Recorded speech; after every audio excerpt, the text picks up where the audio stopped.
How's it? Hey, Hansi. I just coughed into my microphone. Cheers, Alex. Good. We're having a Tomerton Highland, Tomerton Legacy single malt Scotch whiskey, Highland whiskey. So smooth. Yeah, we've been watching a bit of rugby this weekend. It's halfway through the weekend.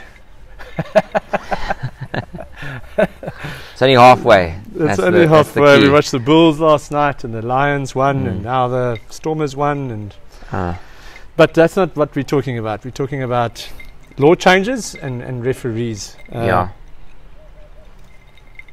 We talk about that every week in any case, and I think that's the problem. Yeah. That's why we wanted to make a dedicated video to talk about what's actually happening in World Rugby. And it's because it's in my view negatively impacting the game of rugby. Well. So it has to be spoken about. Yeah. It just feels like over the past couple of years, maybe even the past 18 months, things have gotten really difficult to watch, or very confusing, or very frustrating from a rule implementation perspective. Yeah, look, we've been saying that it feels like 5 years ago. Let's go back to the 2007 World Cup and those sort of things. If the talk around refereeing decisions was at a ruck or a forward pass or this and that, and now every weekend, every match, there's a try that shouldn't have been a try, or a try that wasn't awarded that should have been a try, card, or a yellow card that shouldn't have been a yellow card, or an incident that we think should have been a yellow card. So I think World Rugby is sort of losing the plot, and they don't know what to do, and the wheels have come off the bus. Yeah, the wheels have come off. That's the what bus. It feels like from a spectator perspective, because I mean, let's just use an example. We are Bulls fans, so this is the easiest example, but last night's game, for example, Bulls Connacht. I mean, Bulls player tackles a guy late, marginally. It was definitely an offence. Yes. But he gets an instant yellow. Yeah. And I just thought to myself, I've never seen a yellow get handed out so easily for a late tackle, unless it was shoulder charge to the face. Yes. Late thing, and I just thought, yes, this poor guy. I mean, there was no opportunity there to argue there, which you shouldn't be able to. Yeah. But it's also when they were every single stoppage, it was like a massive analysis, figuring out, is it a yellow, is it a penalty, is it a try, is it what's going on, and it just taking away from the game. Yeah, I was at the game last night, at the Bulls game, and I specifically looked at it because we spoke before the time that as guys who talk about rugby, our chat after the game is never about time wasting. And now the focus is on time wasting. And I specifically looked at the time that it takes for the scrums to set and reset, and that the problem is not that. The problem is injuries, which you cannot get rid of. And the time is, in any case, it's off when that happens. It's a physical game with big guys freaking bashing each other for 80 minutes. So that's always going to happen. There will be guys down in a game all the time. It's taking incredibly long to make decisions about a forward pass, about a yellow card, about a try every single time. Yeah, and so in my mind, the new rules they want to implement around time wasting are going to be meaningless. I mean, absolutely. Maybe they're trying to counteract what the Springboks employed tactically in the World Cup, and thereafter they were doing a little bit of that to gain some kind of advantage. The truth is, even if you cut that out, the Springboks are going to adjust, or any professional team is going to adjust, and it's fine. They're still going to be as or even more competitive. It's not going to negate that. Where the problem comes in is this huge amount of stoppages, and each stoppage taking so long to assess, and some of the things we were discussing that might help that, because let's just focus on where that's predominantly a problem. It's in the tackle. So the tackle situation, high tackle ball slipping up, whatever, the whole tackle situation is the problem, and the rucks. And you know, and also tries. So when it gets to the try situation, and what we thought might be a solution is to perhaps give the TMO ultimate responsibility on making the call in those situations. So don't refer it back. The only let the guy authority. watch the big screen. Yeah. Just let the guy on TV quickly make a call and let's move on with the game. You know. Have a panel of TMOs maybe. Yeah. That they get together and they make the final decision. Because that big screen, I mean, I'm sitting in the stadium last night. I'm looking at the same screen that this guy's looking at. I can't see anything on that screen. I can't see what I see what he's seeing. I can't make a call from that. And he's trying, and this guy's in his ear, and it's down to this one TMO to make the decision. Yeah, no, it's absolutely ludicrous. And even in the game yesterday, right, there was a whole series of play that occurred. There was a head collision between Goosen and the scrum half of Connacht, and the play went on. It went on and on and on for like several minutes. Yeah. And then they call the game off, all the way back to this thing. And I'm just like, technically, yes, it was a yellow or a penalty, whatever. Fortunately, it was a red card because that would have been ridiculous. Yeah. But everyone's moved on. Yeah. No one's injured. Both the players were quite static. They weren't moving very fast. But in saying that, Goosen, the Bulls fly half went for the ball. He tried to rip the ball out, and being upright and trying to rip the ball out, he made a head contact, like very slight head contact. But we know that there was a red card in the All Blacks Irish tournament for the thing which we agree with. The point I'm trying to make is that there were several minutes of play after that. No one was down on the ground, injured, bleeding. There was no problem. The rugby, the game continued. Why stop the game? For the thing, like. I just think that the guys like World Rugby referees need to take another look at the whole situation and make it easy, because now coaches are confused, players are confused, even the refs are super confused. And you know what? There are going to be marginal calls. There are going to be marginal situations where things, albeit that they are probably by the book illegal, need to maybe just need to leave it alone and let it continue.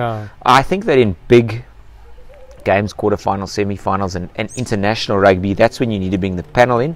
I was saying to Hans here that perhaps where rugby's headed is the American football way, where you've got 3 or 4 officials that are in equal capacity on the field.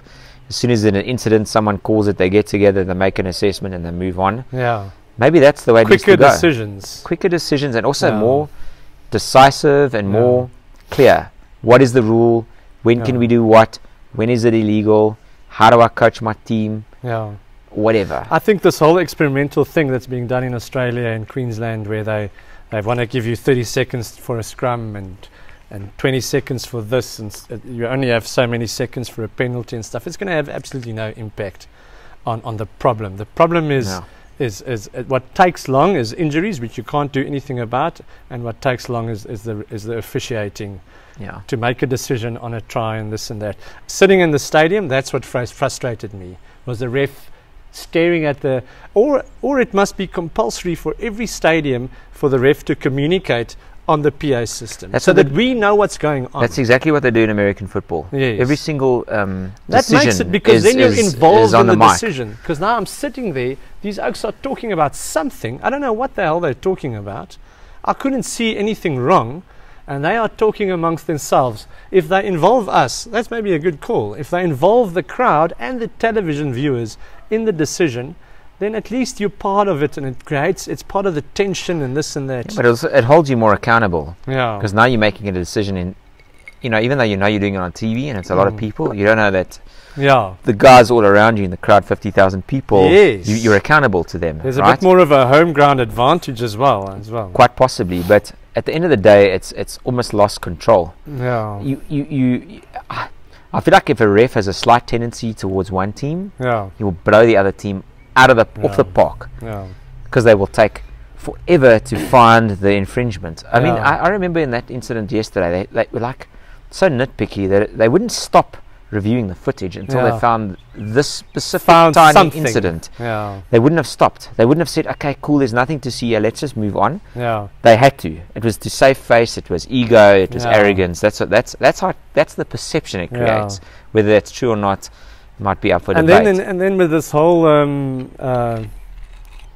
Reynolds thing with Australia, with the time wasting and the scrum to New Zealand. World Rugby was quiet for a week, almost as if we don't know what to say. We're not going to say Reynolds is wrong. We're not going to say he was right. We're just keeping quiet. So they're just sort of staying out of it. And then we don't know what's happening. No one's taking charge of the situation. Where are we now as fans? We look. In fairness, the fans are investors. Yeah, we are shareholders, and we need report back. Exactly. People need to come to us and tell us, this is when you observe this game of rugby, this is what you can look forward to, this is how it works. Well, there was a big incident, even with the Nick White thing, this is our position on that. Yeah, Nick White thing as well. Clamp down. Give him a post-match ban. Yeah. Because now he got away with this, and nothing happened. He got away with conning the ref. He sets a precedent. Yes. So it's fine to do that. Give him a 3-match ban for trying to con the ref. And how about the red card in today's game, the Stormers game? Yeah, exactly. On the a tackle on the shoulder, literally a feathery head touch. The whiplash that the guy had looked to us like it was shoulder contact. So it was a prop tackling a number 6 flanker, and his head whipped back, and he got a red card. But there was no clear evidence that there was head touch. You know, that can destroy an entire game. Yes. And there was no intent. It was just with big contact on the shoulder, like that kind of thing destroys the game. That's where maybe the answer is. Like, I was having a debate behind the scenes about the new rule they're trying out in Super Rugby and in the Championship, where they do a 20-minute red card. Yes. Kind of thing might be the way if you're going to be so pedantic on the cards, but there's absolutely no ways.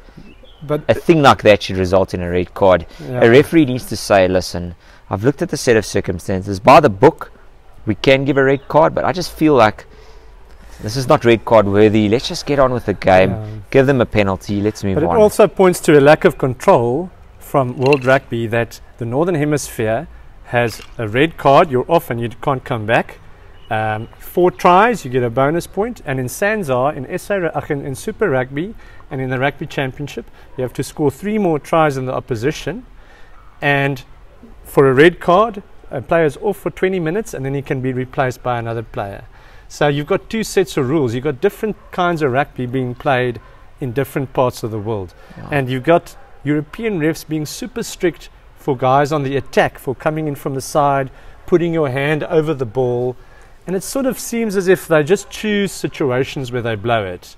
For guys who clean out and they put their hands on the grass, and then sometimes he lets it go, sometimes he doesn't. Can I be completely honest with everyone?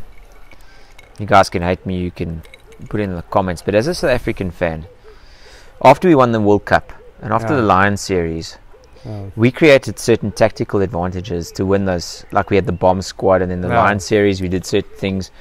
And it feels like there was this outrage from the World Rugby guys, from wherever it was coming from, this outrage about how the Springboks had developed tactics that they didn't appreciate. And it feels like what they've tried to do is counteract those tactics with rules, to rule that out. I mean, to make sure that any team coming up with a similar tactic, it doesn't work for them going forward. So they're trying to create direct opposition to the Springboks, or I don't know what it is. But what that's done is, if they've done that, it's made it it's completely nuts. It's like, every other team has the opportunity to develop their own tactics, to be creative, to look for loopholes, and to then apply them to create tactical advantages. That's how you compete. You don't compete by tweaking rules because you don't like a certain style of rugby. Rugby is physical. Some guys are going to find advantages in the slow, structured pressure game. Other guys are going to find advantages in this fast, running skill game. Other guys in the kicking game. That's what's beautiful about rugby. You can play it so many different ways. Let's put our physical pressure game against your running game. Let's see who ends up on top. And that's what's cool about it. You know? Like as South Africans, we watch games and the world calls it boring. The world calls whatever boring, and we win. And we like 15-12 World Cup final 1995. Boring rugby match? I don't think so. And that's the way the Springboks won the World Cup. History says the Springboks have won 3 World Cups and the All Blacks have won 3 World Cups. Yes. That's all that matters. with completely different styles of play. Isn't that a wonderful thing? Yeah, that's awesome. So anyway, I suppose we need to wrap up. But yes, the point is, we could carry on forever. On Sports Stats, we are becoming increasingly concerned because of every game there's some kind of controversial decision or two, and it never used to be like that. We watched the Stormers play Edinburgh now, and the Murphy was the ref's surname.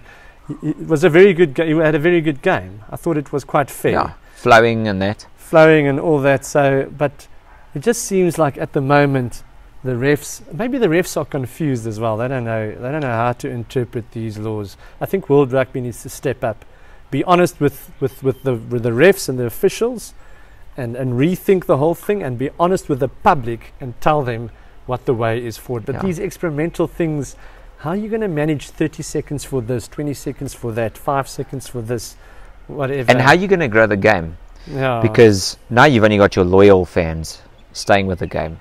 You're never going to appeal to people who new crowds, new markets, people that want to get involved and enjoy the game. It's not going to happen. They're just going to be super frustrated. Where did it become broke? Carry on watching other stuff. Rugby was fine just now, 5 years ago, 10 years ago.